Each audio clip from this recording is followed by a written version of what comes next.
Hey guys, and welcome to the Working Money Channel. Oh no, have we seen another correction? Guys, it's Bitcoin on the daily, and we can see that on the daily there has been a turnaround, okay? We saw Bitcoin move down, down to around 11,100 from its high just a few hours ago, just yesterday evening, of about 11,600. And this has affected the entire market. And guys, I know you're looking at the XRP chart right now, trading just above 24 cents. XRP came down hard. Some people saying, you know what, this happens every year. I'm getting frustrated. Why does XRP price not go up after swell? Well, there's always a lot of anticipation surrounding swell. And so people, I'm finding people are buying before swell, although it hasn't been happening as much. People have been buying XRP before swell. It increases the price. Okay, speculators thinking to themselves, wow, we're going to hear some really great news at this swell event. Sure enough, swell is pretty standard. Ripple lets us know as much as they can. Within the framework of all the things involved, of course, they're not going to tell us everything. And then speculative investors get underwhelmed, selling their XRP, causing a cascade in price. But we see this now, and to me, this looks like it's correlated with Bitcoin, so maybe a little bit of column A, a little bit of column B. It isn't so bad, though, guys, because on the daily, you know, it's a small blip. When you look at the bigger picture, when you look at the trends, we are still making overall, the trend is still going upward for Bitcoin, as you guys can see here.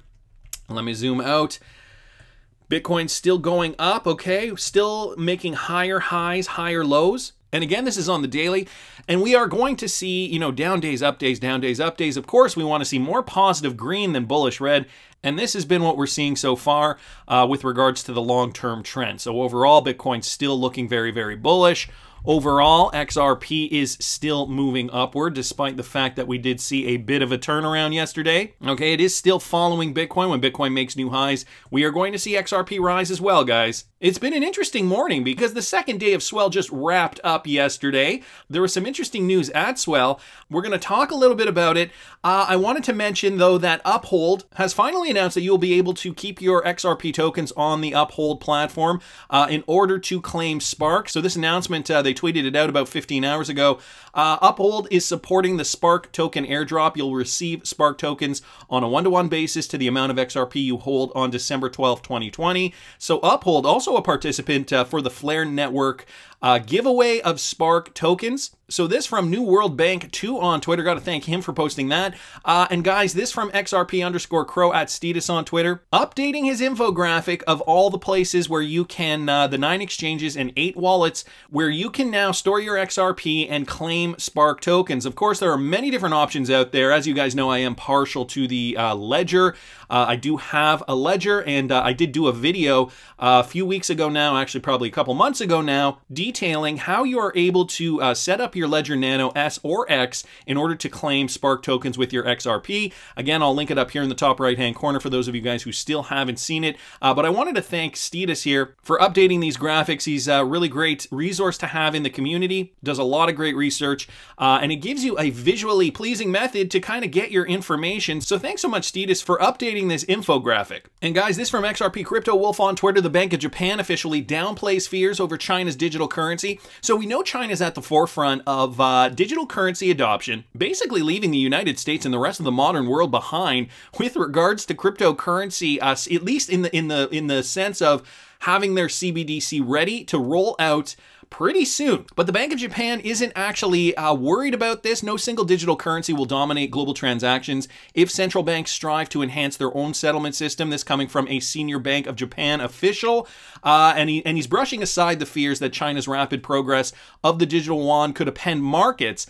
So China, which has been ahead of all other major economies in experimenting on a digital currency, has publicly said it aims to become the first to issue one to reduce its dependence on the global dollar payment system. They are saying it flat out. We don't want to be dependent on the global dollar system. We want to have our own currency and facilitate trades with countries without having to rely on the USD. So in efforts to catch up with China and private projects such as Facebook's plan to issue its own virtual token, 7 major central banks, including the BOJ, the Bank of Japan, last week laid out key principles for issuing CBDCs. And so this is from Kazushige Kamiyama. He's the head of the Bank of Japan's Payment and Settlement Systems Department overseeing CBDCs. He said that China may have a first mover advantage, but he says new technology is invented all the time. Even if you're ahead on technology available now, you could get locked into what becomes old technology as time passes.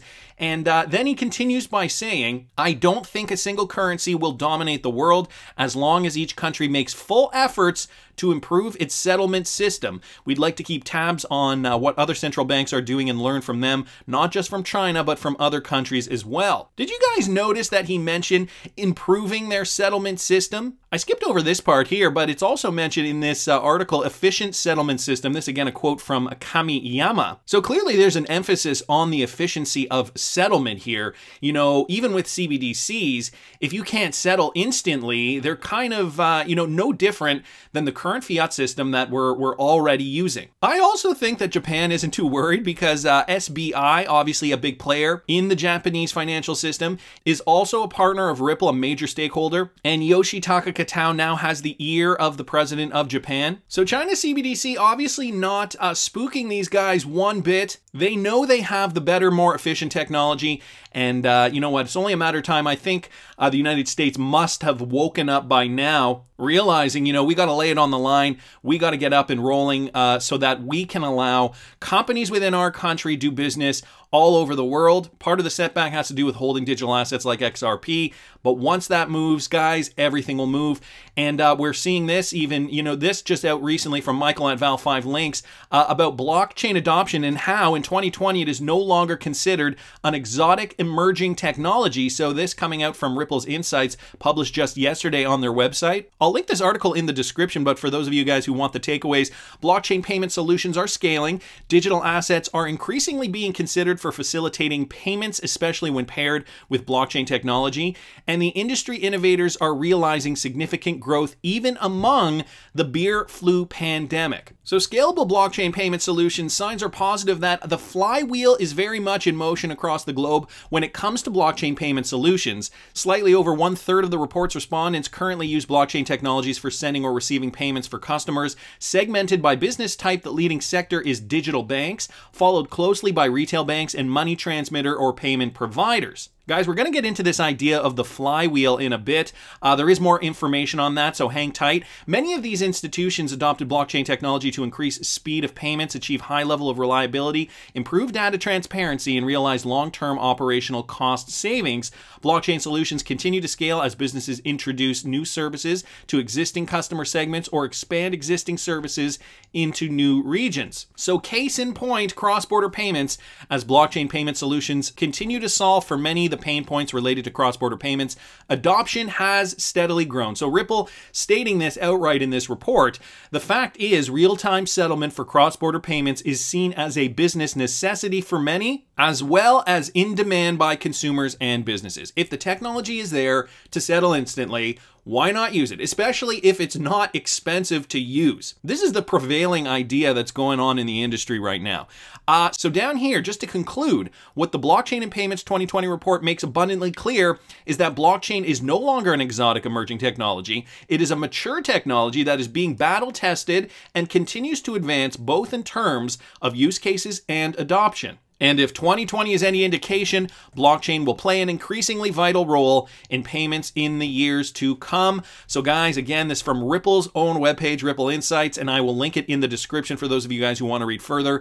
More with regards to blockchain and emerging DLT technology becoming more mainstream. 2020 was the year that we battle tested it, as they mentioned in this report. But guys, I saw this from Matthew, L-I-N-Y on Twitter. DLT is a critical technology. Not only is it mainstream, it is a critical technology. This coming from the National Strategy for Critical and Emerging Technologies report out this month. Okay, great find here by Matthew, L-I-N-Y here on Twitter, talking about the United States government critical and emerging technologies list. Critical, okay, critical means that it is necessary to implement to keep up with the Joneses, so to speak. The Joneses being, of course, other countries around the world that are developing competing technologies like China. And right down here on here, it says distributed ledger technologies. right down here on the list. Okay, there are many technologies here on the list, but distributed ledger technologies obviously on the US docket. And so to remind you guys, if you think that the United States is just, not really having any of it, they are. It's on the back burner for now. The government is slowly developing the rules and carefully developing regulatory clarity. It just hasn't rolled out yet, but XRP hodlers will be very, very happy once it does. That's my thought on that. Want to continue with this because I saw this from the Cryptic Poet. Federal Reserve Chairman Jerome Powell will speak next week as part of a panel on the future of cross-border payments at the International Monetary Fund's annual meeting. So Jerome Powell is scheduled to talk about this. Again, the Federal Reserve Chairman of the United States of America. And the panelists will be discussing the benefit and risks of cross-border digital currencies, as well as their policy implications. The panel will be webcast on Monday at 8 a.m. Eastern Time. Also on the panel will be Augustin Carsons of the Bank for International Settlements, so another heavy hitter in the space, along with a few other people from some central banks around the world. It was not immediately known if Powell's remarks will include his thought on a digital dollar. So guys, again, we will just have to wait and see. Thanks so much, the Cryptic Poet, for posting that. And I didn't know where to fit this in, guys, but I thought it was very interesting with regards to the economy. This was brought to me by DJ Peter Vass on Twitter. The Rothschilds are buying Bitcoin. It is confirmed. The Rothschild Investment Corporation has bought 27 Bitcoin in a stock form. So this is through Grayscale's GBTC. You can buy that right on the stock market. They are reported as holding $1.4 billion in assets, with 235,000 of it now held in Bitcoin. That makes them one of the most prominent banks to buy Bitcoin, most likely for one of their private clients, with this being just one of the many private banks owned by the Rothschilds. So you guys can see here the investment in GBTC by the Rothschild Group. And let's not forget the Rothschilds own most of the central banks around the world. Let's put this into perspective, guys. I'm going to keep moving along, though, because I have a lot of interesting information with regards to Swell's second day and what has been occurring in the media. So, guys, I saw this originally from Martin Volk on Twitter. Ripple CEO predicts strong growth for XRP and ODL, and he says that 2020 was actually fairly big for Ripple. So during the opening keynote at Swell, Brad Garlinghouse talked about the company's commitment to the XRP token as the key behind RippleNet. He revealed that in the 3 years that RippleNet has been live, over 2 million transactions with a nominal value of over $7 billion has been completed. I talked a little bit about this yesterday, but I wanted to kind of get into the nuts and bolts. XRP and ODL were used in about 20% of all transactions and had a nominal value of about $2 billion, according to Garlinghouse. Talks about some of the companies and then some of the countries that are using ODL, some of the countries that Ripple wants to target. Again, guys, I'll leave this article in the description if you want to read further. He then goes on to talk about the line of credit product, which I think is going to be huge. I did a video yesterday. I'll link it up here in the top right-hand corner for those of you guys who haven't seen it. He was basically describing why line of credit's going to be big and how Ripple has that competitive advantage over other traditional lenders. It is interesting because if people can get their hands on XRP kind of at the drop of a hat, how much XRP do you think will be flowing through the ecosystem if it's going to be utilized, if it's going to be needed? Thus, think about the demand for XRP and think about where price could go. Also, Ripple is on a hiring spree, hiring for a lot of new positions in the company. With more than 500 employees now in the recent restructuring, Ripple is better equipped than ever to face the future. And Garlinghouse asserted, "I'm very confident that we have the best possible team to take Ripple forward. With these new streamlined business units I talked about, RippleNet and RippleX, Ripple is definitely evolving, but our DNA remains the same. We will continue to be builders and not disruptors.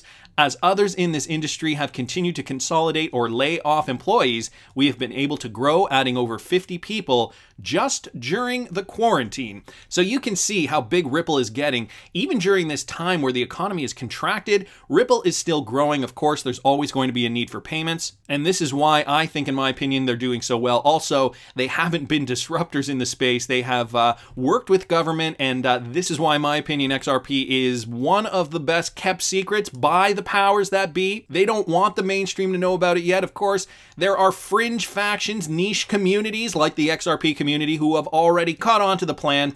I want to keep moving with this, though. This from Anders L. Swell 2020 was huge, in my opinion. Some people would disagree, but he's saying it was huge because we had two big indicators that ODL usage will increase soon. First, the slide showing senders holding XRP, and then this flywheel slide showing we're close to the last stage, boosting with digital assets. Isn't that what we want? And for those of you guys who don't know what the flywheel is, the Cryptic Poet here posts Ripple's blockchain and payments report with regards to this flywheel. So from adoption to growth, here's the title page, and then down here, Last year's Blockchain and Payments report leveraged the flywheel effect as an analogy to describe the pace of blockchain and digital assets adoption. Flywheels used in heavy industries require significant energy to start spinning, but once they gain momentum, they continue spinning. 2019 revealed that adoption of blockchain and digital asset technology proved value to the end customer and provider, the energy to start the flywheel. So let's get into this flywheel for a second. I found this video on YouTube, and it's basically just demonstrating how it works. Now, I don't know if you guys are familiar with one of these. I'm not going to dwell on this too much. I will link this video in the description if you want to do more research. I just want to give you an example to show you guys what it is. If you guys have never seen one of these, you push down on one. This is an old-fashioned sewing machine. You push down on this. This moves this wheel here, which essentially moves the small wheel, and the inertia keeps it spinning. This is the flywheel effect. Again, I'll link this in the description. And this is what Ripple is suggesting here, that this is a flywheel effect that we're seeing. This year's findings point to the final stage of growth. Blockchain and digital asset adoption are accelerating market shares and are critical to business success. So they are saying that in 2019, we had that movement, we had that pumping going, and the inertia is keeping the blockchain industry and Ripple's client base growing steadily in 2020 without as much work. The 2020 results show increased trust in the technology as it is battle-tested in production. Thanks to the positive experience of early movers, a steadily increasing share of respondents are confidently moving into production. Business interest in digital assets when paired with blockchain technology for payments has grown sharply as early adopters look to increase the speed in payment settlements, but expediting implementation for financial institutions and securing regulatory clarity are still key challenges to reach mainstream adoption. The regulatory clarity. Jerome Powell is speaking at the IMF annual meeting. We also had this tweet, as I had mentioned earlier in the video, from Matthew Liny stating government of the United States critical and emerging technology list, that distributed ledger technology is on there, and Ripple saying, you know what, the flywheel effect is working, but we still have barriers, we still have some hurdles to face, like securing regulatory clarity. Now let's keep moving along because there's more here. One important thing, this from Andrezel again, the flywheel effect is directed towards Ripple customers and not us, so not XRP hodlers. Well, this gets me a little worried, or does it? Martin Volk brought this up, and I thought this was great, Martin. Thank you for reminding me of this because I did touch on this in a former video that I did about the oil sump in a car. I'll see if I can find it. It was a video that I did back in June, I believe. I'll try to link it up here in the top right-hand corner if you guys want a better description of that. I want to get into it briefly, though. He's basically suggesting to visualize the economy as a massive car engine and XRP as the oil that lubricates the whole system, taking away all that friction and making sure everything runs smoothly. Now visualize the oil sump. The oil sump contains the engine oil required for lubrication when not in use. Again, guys, I'll try to find the video for you at the bottom of the engine. So in this case, the sump is full of all the XRP that is not being used. Now let's think of price of XRP to the level of the oil in the sump. The more that is moving around the engine, the less that is in the sump, and the higher the price because of supply and demand fundamentals. However, after use, the oil, or in this case XRP, returns back to the sump, which causes the price to drop back down again. The strength of XRP is its speed, but this is also the price's weakness because it is able to return to the sump before more is needed. Now, this is an analogy if the car is being used and not used, used and not used, price goes up, price goes down, demand goes up, demand goes down. But if we have the regulatory clarity and consistent volume of transactions is moving throughout the world using XRP as ODL, using RippleNet technology and XRP, then it'll just be demand, demand, demand, demand, demand, demand, demand, demand, right? Think about that. An onslaught of XRP demand will make the price continuously rise because, first of all, there's the need for it, but second of all, the price at that point needs to also be high to target those high value payments. We're not talking about $10,000 payments, we're talking about multi-million-dollar payments here. So really interesting analogy from Martin Volk. I would get into it again, but I've already covered this in another video. But thanks again, Martin, for bringing that to our attention. I do think it is important to note. And Andrezel also mentions here, true, when customers start holding XRP, there will be less oil available. So that's the other thing. More XRP in the ecosystem actually facilitating those payments will mean that there isn't as much on the market to buy. And so you and I, us hodlers of XRP, we are the ones that will hold the key to XRP demand. So when there is more demand and the price goes up, we will have XRP to sell. This is why people are saying in the space, this is not a short-term investment. If you hold a long-term, you will be highly rewarded. I'm going to keep moving though, guys, because I got more. So that was the Martin Volk tweet. Then I saw this, okay, from Ian Northing, retweeted out 321 XRP's tweet at XRP_HODL_. Guys, did you see this? This was Brad Garlinghouse on Fox Business, and he was talking about the Digital Commodity Exchanges Act. Let me play you this because I thought it was interesting. It's called the Digital Commodity Exchange Act. That was introduced in Congress in, I believe, the Ag Committee, and there's bipartisan support. Yep. You don't want to cede all of this innovation to China. Brad, you make a very important point. I'm glad there's at least the beginning of it in Congress. We'll keep talking about this, and please come back soon. Brad Garlinghouse joining us there. So I know people get cut off because of time restrictions, but it just looked as though Brad was very shocked to have been cut off. Like someone was telling him, no, no, no, don't talk about that here. Watch again real quick. In, I believe, the Ag Committee, and there's bipartisan support. He didn't keep talking when they cut him off. It's as if somebody said something to him and he kind of looked surprised. Watch again. He kind of looked surprised, like, oh, am I not supposed to talk about that? Body language says a lot, guys. I know some are saying, you know what, he just got cut off. Whatever, no big deal. I think something else was at play here, to be honest. 321 XRP also mentions the one time they show XRP price, it's at 26 cents and in the red. They don't want you all to hop on board the ship. Could it be something bigger? Coordinated with mainstream media so as not to make the masses rich and keep the money in the hands of people like this. So I wanted to thank Ian Northing and 321 XRP for pointing that out. Now let's talk a little bit about the Digital Commodities and Exchange Act. So this is from moneytransmitterlaw.com. The United States House of Representatives has introduced the DCEA, intended to fill in the regulatory gaps that exist between the U.S. Commodities Futures Trading Commission and the U.S. Security and Exchanges Commission in digital asset markets. That first line there essentially is saying regulatory clarity is going to be this because there are gaps that need to be filled. And Brad Garlinghouse has also commented on this on his Twitter. Let's not forget, this just from a couple of days ago now. This when he was discussing the fact that Ripple could move their head office outside of the US if there is no regulatory clarity. He says last week's DOJ report lists 8 separate US regulatory bodies, each with a different view. Crypto is property, crypto is a commodity, crypto is a virtual currency, crypto is a security. Regulation shouldn't be a guessing game. And then he got cut off when he was talking about the Digital Commodity Exchanges Act, intended to fill in the regulatory gaps that exist between the CFTC, the SEC, so on and so forth. Is there something bigger at play here, guys? Or was it just a coincidence? I'll leave that up to you. Tell me in the comments what you think. And this from Kyle McLean on Twitter. I spent 2 years buying XRP under 33 cents. It's pointless to debate $100 or $589. $10 makes me rich. It reached $3.80 last time. Yes, this price action is dismal. Amazon was also stagnant for years. Not a perfect analogy, but could XRP become the Amazon of crypto? And who remembers Brad Garlinghouse's interview with Anthony Pompliano? I think about Ripple is to cross-border payments as Amazon is to books. Ripple is to cross-border payments as Amazon is to books, so could Ripple be the next Amazon? That interview had to do with entering more verticals, and Ripple has said that they're going to do just that. Let's wait until this regulatory clarity hits and then see what happens. But I want to hear what you guys think. Please subscribe to the channel if you haven't already. Like the video if you like the content I'm providing. I always love hearing your comments. See you in the next one, guys.